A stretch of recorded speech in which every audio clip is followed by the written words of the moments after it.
नमस्कार सभी को, मेरा नाम संतोष कुमार है और मैं कानपुर उत्तर प्रदेश से उत्तराखंड में भ्रमण कर रहा हूँ। मेरी यात्रा का उद्देश्य है उत्तराखंड के जो सुदूर छोटे गांव, स्कूल वगैरह हैं, वहाँ पर मेंटल हेल्थ यानी मानसिक स्वास्थ्य के प्रति जागरूकता फैलाऊँ। मैं साइकिल से उत्तराखंड की यात्रा कर रहा हूँ और जो मेरी साइकिल है वो मोटो वेस्को की है और साइकिल में लगेज लेके चल रहा हूँ मैं, खाने पीने का सामान, टेंट वगैरह।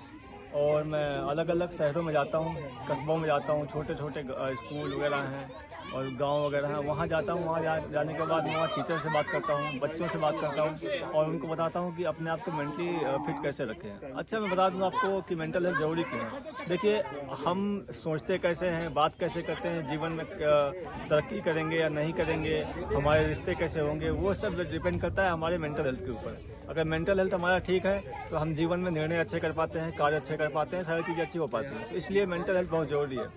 खासकर बड़े शहरों में जैसे कि दिल्ली, मुंबई या लखनऊ, कानपुर की बात करूँ तो वहाँ मेंटल हेल्थ की बात होती है।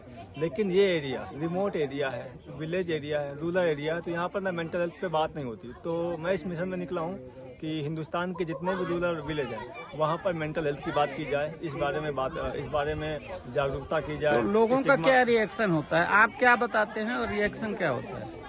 कई बार क्या होता है, जब मैं मेंटल हेल्थ की बात करता हूँ या डिप्रेशन की बात करता हूँ तो लोग कहते हैं कि ऐसा कुछ नहीं होता, ठीक है। लेकिन जब बताता हूँ उनको मैं सिम्टम्स, जैसे कि कोई भी आदमी कार्य कर रहा होता है, जिस कार्य में उसका मन लग रहा होता है, अब उस कार्य में उसका मन नहीं लगता, ठीक है।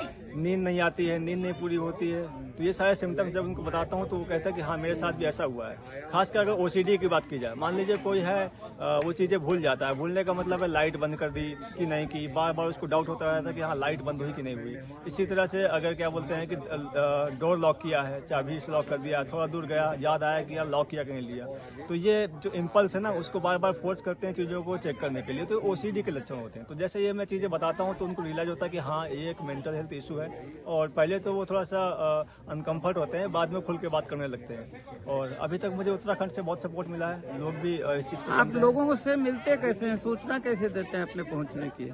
तो मेरा जो सबसे प्रमुख कार्य होता है, तो मैं जब सबसे पहले किसी गांव वगैरह में जाता हूं तो वहां के अध्यक्ष होते हैं या सरपंच होते हैं, उनसे मिलता हूं, उनको अपने मिशन के बारे में बताता हूं। उसके बाद फिर मैं उनके साथ या फिर अकेले खुद से ही स्कूल, कॉलेज वगैरह में विजिट करता हूं, वहाँ के प्रिंसिपल से मिलता हूँ या वहाँ पर जो भी प्रचार वगैरह है उनसे बात करता हूँ, उनको अपने मिशन बताता हूँ। उसके बाद वो मुझे समय देते हैं, समय देने के बाद मैं 10 या 15 मिनट या आधे घंटे डिपेंड करता है, उसके बाद मैं बच्चों से बात करता हूँ। अभी तक मैं कम से कम 300 से ज़्यादा स्कूल में आ चुका हूँ और 4 या 5 हज़ार बच्चों से मिल चुका हूँ। उत्तराखंड की बात करूँ, इसमें भीमताल, भवाली, कैंची धाम, अल्मोड़ा, रानीखेत, कौसी इत्यादि शामिल है। आप अपने साधन से कर रहे हैं या कोई मदद मिल रही है? नहीं, मुझे कोई हेल्प नहीं मिल रही है। अभी तक मैं जॉब कर रहा था, दिल्ली में एक छोटा सा अखबार है, वहाँ जॉब कर रहा था मैं।